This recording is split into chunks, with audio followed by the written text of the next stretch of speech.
It is a great honor to have Professor Fraser Stoddart, Nobel laureate in chemistry 2016, to visit us today. Good morning, Professor Good morning, Stoddart. Ken. Yeah, it's a great honor to have you visit Hong Kong.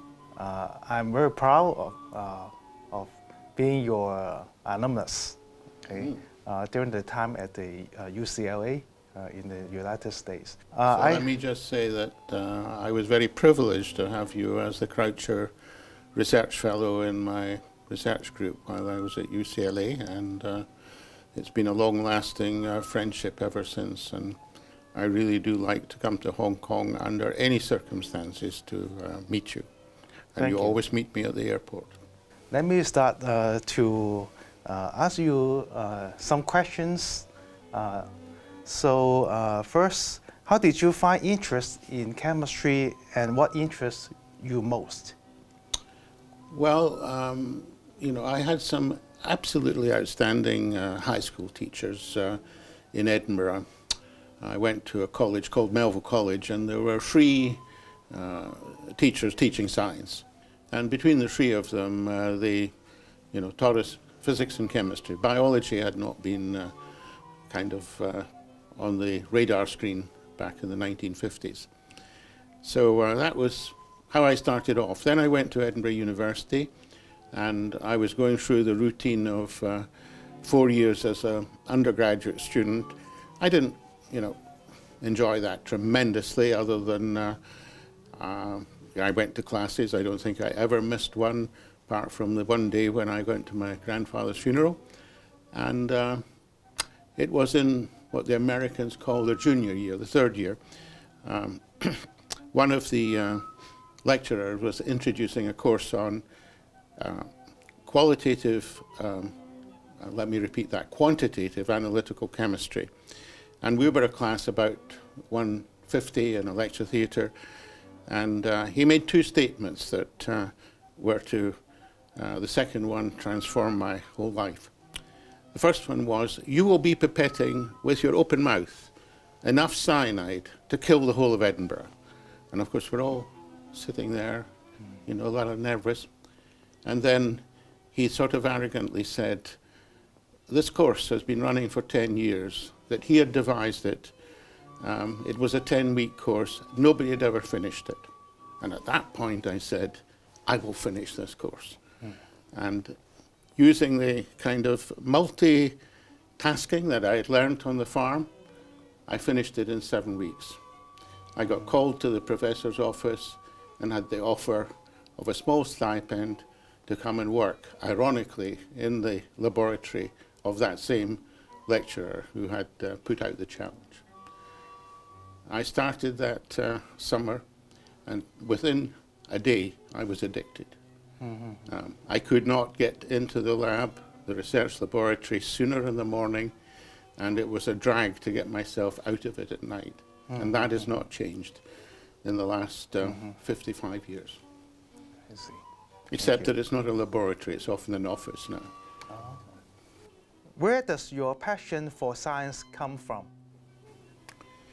Well, I think it's when you discover that you're in this very privileged position, particularly if you're studying chemistry, of being able to exercise your curiosity, to explore the unknown, and realize that you have the opportunity to do every day of your life something that you can't predict at the beginning of the day how it's going to turn out.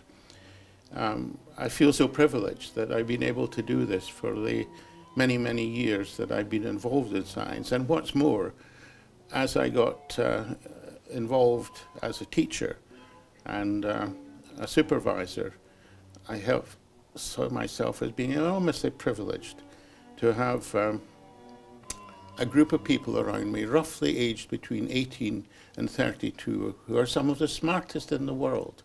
And I interact with these people every day. This is a huge privilege when you think about what menial task you might be doing in another setting, in another job. I was, I think, so blessed. I was so fortunate. What are the challenges and gratification in doing advanced science? Well, I think the challenges, of course, are always there. They have not changed, I think, through the history of science. They are maybe more acute now because the simpler problems in some respects have been tackled, although let's keep in mind that they were tackled with a much smaller amount of sophisticated technology. So every era has its own challenges, every era has its own technology in order to address these challenges.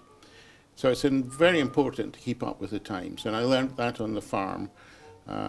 My first 25 years were spent on the farm, and I watched my father retool and buy every new implement and piece of equipment that came out.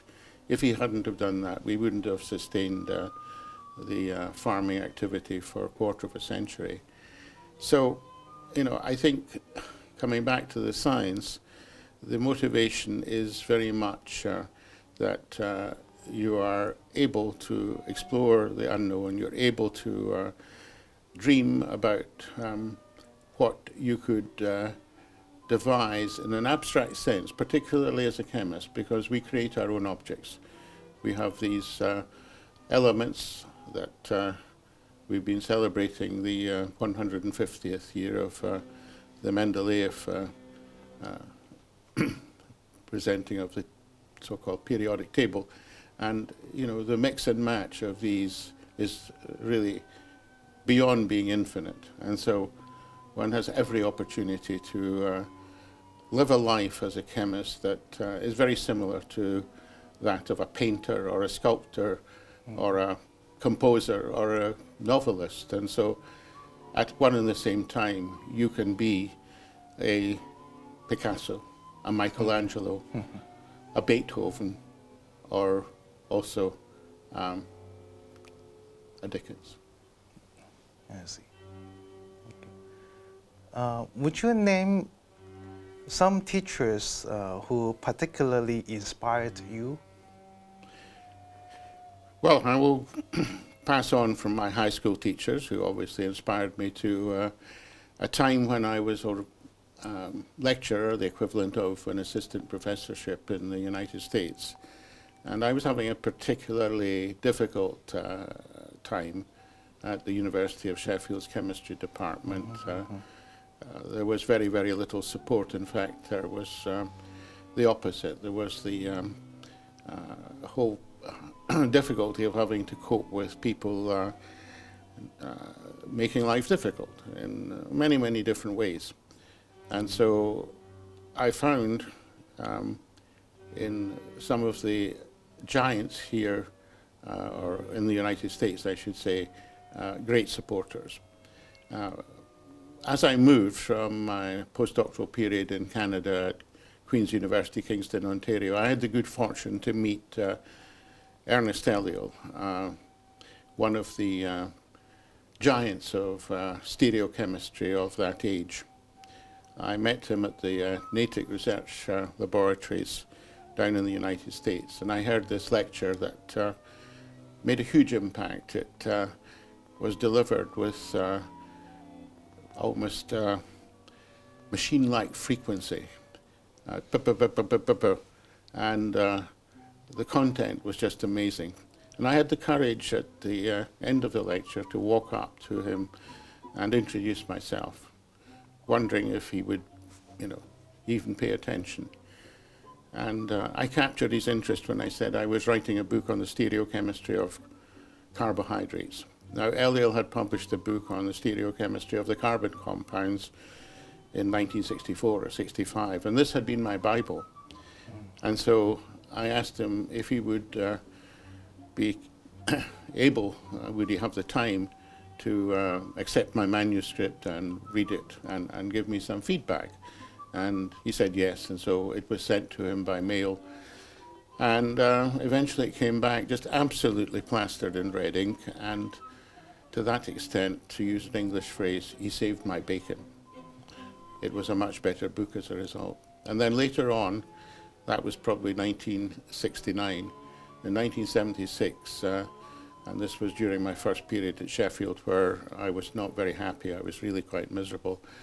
I got on a jet plane and I came over to New York to the spring meeting of the American Chemical Society, and then I went into a ballroom with 2,000 or plus other people to listen to Donald Cram for the first time. And again, it was an experience of just an uplifting kind. And so, again, I walked up to him afterwards and introduced myself. Now, we had published a little bit of work, and what amazed me was he said, "Oh, I know who you are. What we're going to do is go up to my room and we're going to look at my models." Now, don't get the wrong idea. These were space-filling molecular models made of plastic. And there I was, ensconced with him in his bedroom, looking at these models that he used every day. He carried a shopping bag around of them, and we played around. And he then confided in me that our starting off by marrying carbohydrates with crown ethers was something that he had also thought of doing. But he said, "You were very lucky, Fraser. One of the poorest graduate students I ever had, I put on that problem." Said, "You were lucky." So you grew up in a remote farm, lacking of electricity until you were 18. So can you tell us more about your childhood? How did your childhood shape you? Well, first of all, I was an only child, and so through the period of from 2 or 3 years of age until I left the farm at age 25 to go to Canada, there were times when there weren't an awful lot of people around in my life apart from my parents. It varied. Sometimes the farm cottages would have 4, 5, 6, 8, 9, 10 children. Sometimes there would be none.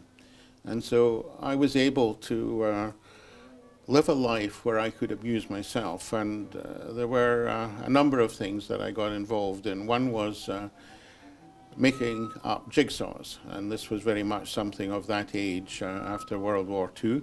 And I would construct these jigsaws and put them between newspapers and pile them up until there were 20 or 30 or 40 of them. And then my mother would get angry because the paper would go yellow and they would even begin to smell, and they would all be taken apart, and I would be a bit distraught. Then the next toy after that I moved towards was something called Meccano. And so this was now not just a static situation. You get a picture at the end of it with a jigsaw, but with Meccano you could make something that moved. And I think that, together with the fact that I was involved in the farm with taking apart tractors and motor cars and so forth, because the engines were so simple in those days.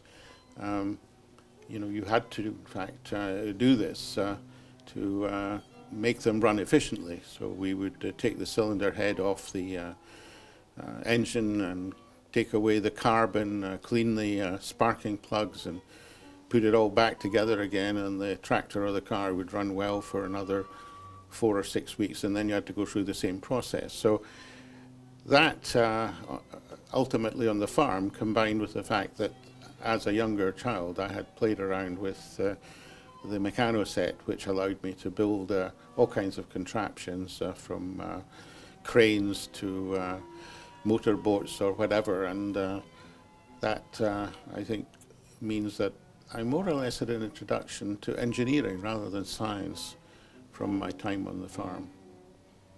And then as far as the lack of the electricity was concerned, that gave me a particular challenge in relation to the other boys and girls that I was going to school with, because they had all this you know, so-called modern convenience at their fingertips. I had to exist without it, and I had to find ways of getting around that situation using batteries and so on and so forth.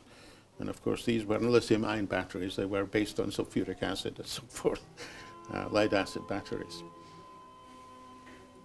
Having grown up in Edinburgh, why do you choose to stay in North America? Well, of course I grew up outside Edinburgh, and as I say, I was this only child, and there is something about, I think, young Scottish people that I'm sure persists to this day. It's a small country. It has a history of people leaving and going abroad, going very much back in time, a century before I thought of leaving, and in my case going to Canada. Many Scots had left to go to New Zealand, to Australia, to the United States, to Canada, India, I guess. And they would settle in these countries, unlike the English who would go and return. So the Scots, along with the Irish, tended to go to another part of the world and settle there. That was them for the rest of their life. So I went to Canada, and I got married during that time. My wife Norma was not keen to remain in either Canada or the United States. She had had an experience as a teenager living in New York, and she felt she had had her experience of living in the United States, and we would be much happier to be living back in the United Kingdom where our families were, and we would look forward to raising a family there in a circumstance that she thought would be more appropriate than to be in the United States. On the other hand, I hankered after going to the United States because I had worked out that this was where the cutting-edge science was being done by, people like Donald Cram, David Guttjer, Ernest Elliot, Kurt Mislow, Darrell Bush. I could go on with the list. These were my heroes, and I did not have any heroes back in the UK. They were just troublesome, arrogant so-and-sos. And so, my heart was really with the people who, in fact, supported me through thick and thin in the United States, and in particular, Donald Cram. Do you enjoy classroom teaching or laboratory research more? I think there's a place for both, and I don't think it's a question of one being more enjoyable than the other. What I have to say, of course, as my years have passed by, I have been involved less in classroom teaching. Although having said that, I will be teaching in the second and third weeks of January back at Northwestern, a 10-week course in literally 10 days. That will be quite a challenge. I'll be pretty exhausted, I would think, at the end of it. This is a choice that I have made along with the chair of the department in order that I'm able to travel and visit places like Hong Kong and Australia and China and Japan and you name it, all over the world. So I'm still teaching, and I taught in Australia last year in the period of February, and sometimes I do some teaching at Tianjin in China. I enjoy teaching. It's always a challenge to see if you can capture the imagination of the young undergraduate or graduate students, but I equally enjoy the teaching component with graduate students and postdocs, and it is the teaching component there that gives me the most enjoyment.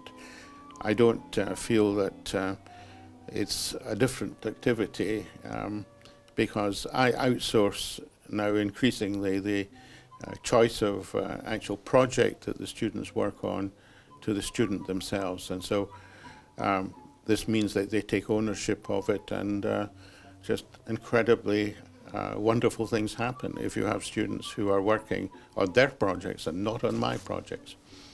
And that has, I think, characterized my approach to research all through my academic career. Of course, in the beginning I was much more hands-on, but as time has progressed, I've learned that being less hands-on and more hands-off results in more creativity from a group of people than if I try to direct my research group from above. Have you thought of retiring? No, not in the month of Sundays. Part of it is that I come from farming stock, and there was never the question of my grandfather on my mother's side, my maternal grandfather. He worked to his dying days, and I noticed that that was the pattern in farming. And I believe it's also possible in science to keep going as long as you have good health and energy. And I intend just to keep going, because what else would I do that would give me any level of satisfaction that approaches what I do now? And I'm just as every bit enthusiastic about getting into the department, meeting the students today as I was 50 years ago. It's an addiction. It's an addiction. I love it.